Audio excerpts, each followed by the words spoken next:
Animação significa dar alma. Fazer animação significa dar vida a algo que não tem vida própria, que pode ser um objeto ou um desenho. Meu nome é Vitor. Meu nome é Natália e hoje nós vamos falar sobre a história da animação.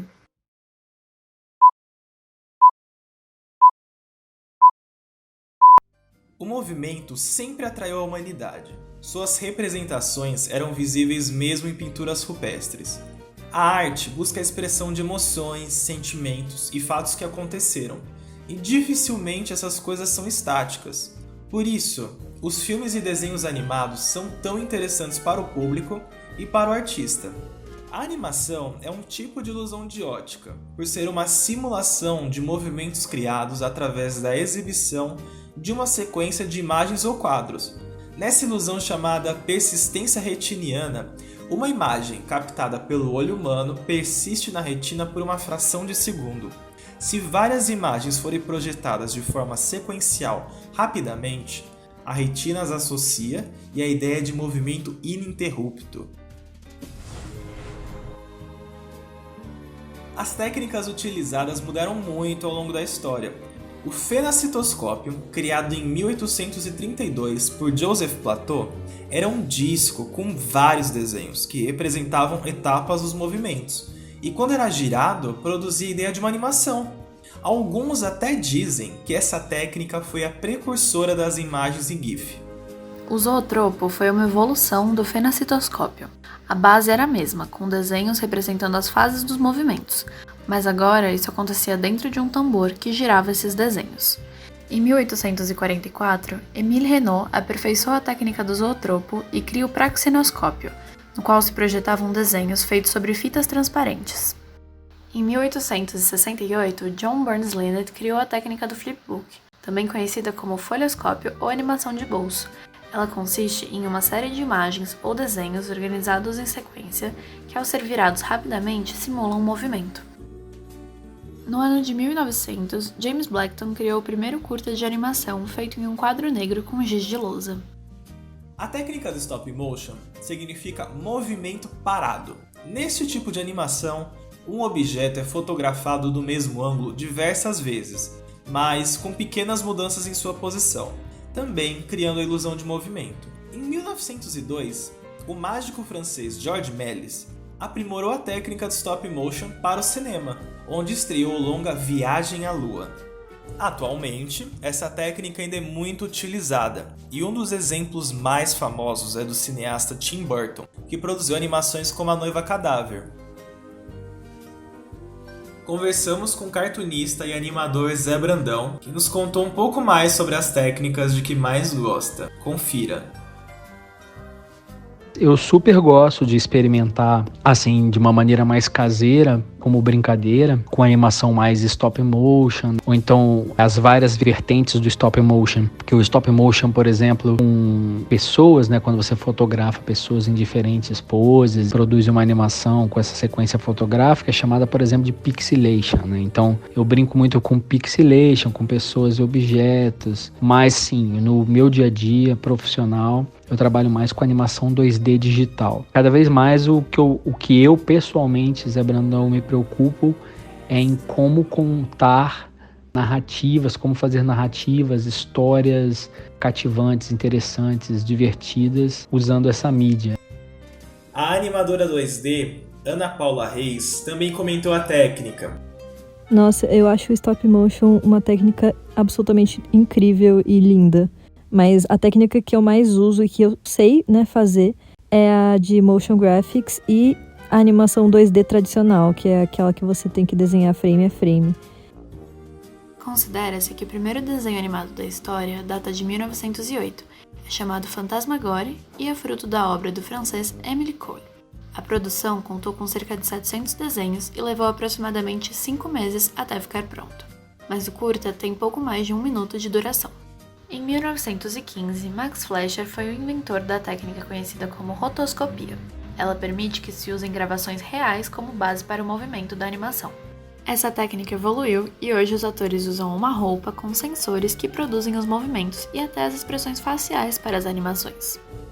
Já em 1921, Max e seu irmão Dave fundaram os estúdios Fleischer, onde surgiram personagens como Betty Boop e o Palhaço Coco. Já em 1919, nasce o gato Félix, de Fallon Follies. Foi um dos primeiros personagens de animação que ficou famoso. Ele foi também uma das primeiras animações a serem exibidas na televisão. Porém, o desenho mais popular dos anos 1910 existe até hoje, mesmo com algumas diferenças. E é claro que estamos falando do Mickey. O famoso camundongo ganhou a adoração do público, pois combinava imagem e som. Outra inovação proporcionada pelos estúdios Disney foi a cor nas animações, que apareceu pela primeira vez em Flowers and Trees. Na categoria longa-metragens, o estúdio também inovou com Branca de Neve, primeiro filme colorido desse tipo que chegou a receber um Oscar personalizado com mais 7 miniaturas.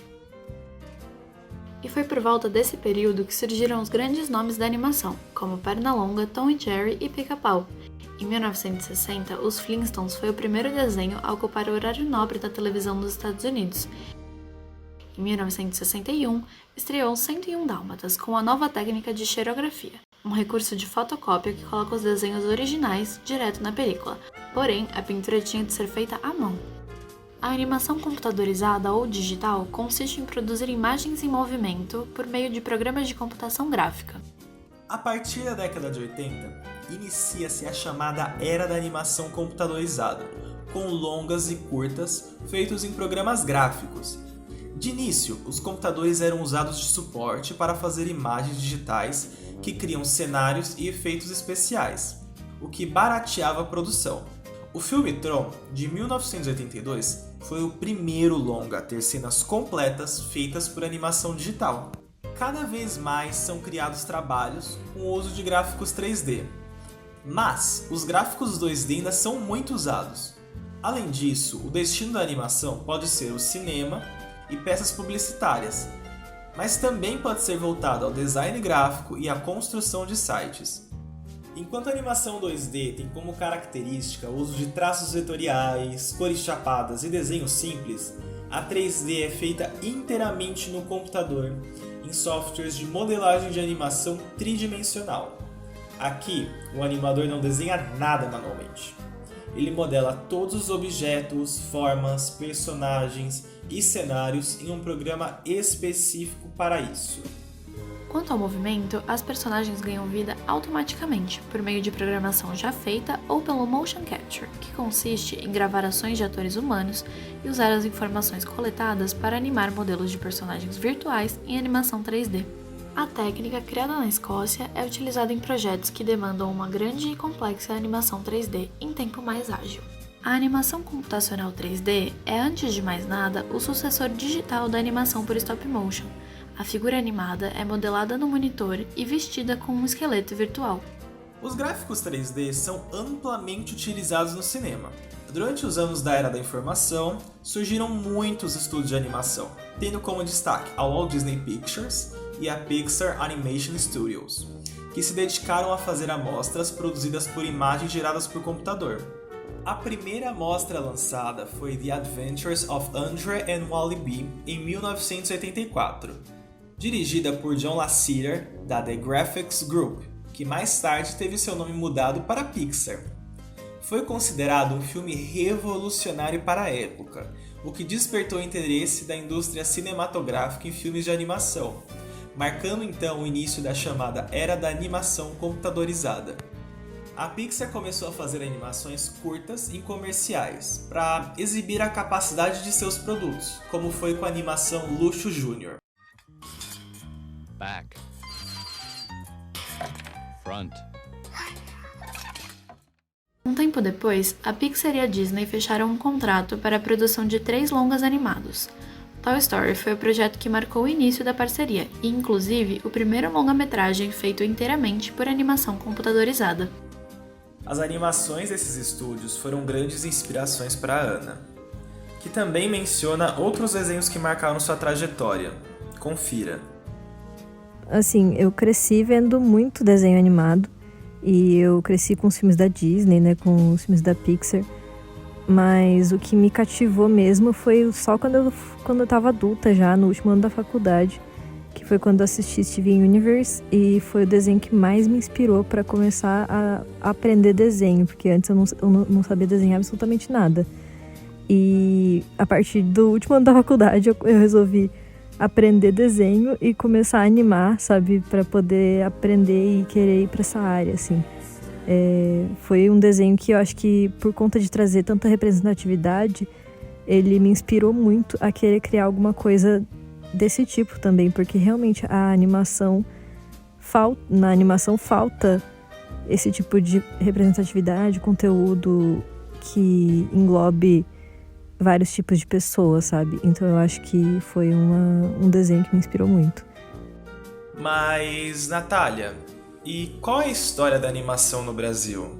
A primeira animação brasileira foi de 1917, com o curta-metragem O Kaiser, de Sev, pseudônimo do cartunista Álvar Martins. A charge animada conta a história do imperador alemão Guilherme II, que é engolido pelo globo terrestre. Apesar do animador e cartunista Zé Brandão ter crescido assistindo desenhos que inspiravam suas brincadeiras, trabalhar com animação ainda não parecia uma realidade próxima. Ele nos conta melhor sobre isso agora. A minha geração, a animação nunca foi uma realidade de trabalho até eu já tinha 21 anos. O que me estimulou a trabalhar com animação foi quando eu percebi que algumas pessoas começavam já assim a viver de animação no Brasil. E isso para mim fez toda a diferença. A primeira literatura sobre animação que eu tive contato foram sobre os grandes clássicos da animação. É claro que esses clássicos, os Nine Old Men da Disney e todos os filmes que eles realizaram foram grandes inspirações. Mas eu acho que ver brasileiros trabalhando com animação, eu acho que foi a coisa que mais me inspirou, porque me deu a noção de que aquilo era possível. Atualmente o Brasil é a terra natal de produções de grande sucesso, com destaque até no exterior, com as produções Uma História de Amor e Fúria, de 2013, e O Menino e o Mundo, também de 2013. Ambos vencedores do prêmio de melhor filme no mais representativo festival de animação do mundo, o Annecy, na França. E o último, O Menino e o Mundo, também foi indicado ao Oscar.